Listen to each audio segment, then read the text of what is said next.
Questions remain after a man died while in police custody in Bledsoe County on Sunday. And some of you have asked us about the history of the canine that bit the man. Channel 3's Angela Kim has been working to find answers to those questions for us. Angela. Well, Cindy, we wanted to know about the canine's training and confirm its certification. So we reached out to the Bledsoe County Sheriff Department, but we were not able to get answers today. I have been in contact with multiple police departments and police canine training organizations as well, and took a look at what goes into that training and certification for a police canine.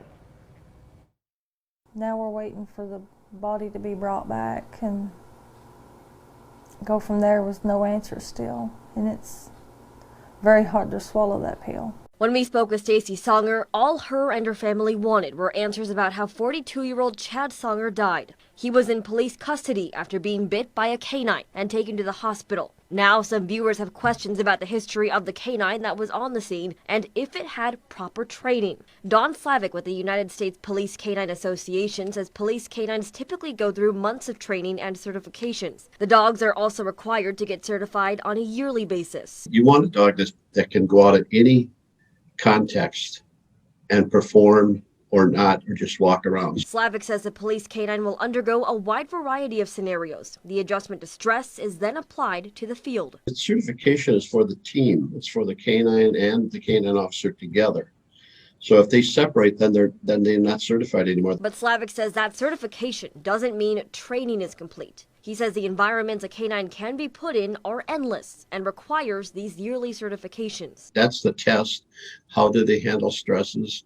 And usually I remember doing one where we just a mild stress just to see how they would function, because we would work them into stressful situations. But if right at the beginning it didn't work out, then they would reject. However, Slavic says the idea of a canine acting against its training in the field is usually unlikely. That would be more common that they fail in training than they would in an exercise. He added in scenarios of a dog being too aggressive are also incredibly unlikely, and it would be hard to pinpoint an exact reason why. Because how would you tell it was a stress-related thing, or deployment gone bad by the handler, or some other environmental thing that came into the picture that caused the dog and the handler not to fail? Now, we are still waiting for answers from the Bledsoe County Sheriff's Office about the canine involved. We also reached out to the Tennessee Bureau of Investigations to see if Songer's cause of death was released, and we are still waiting for an answer. Reporting in the studio, Angela Kim, Channel 3 Eyewitness News.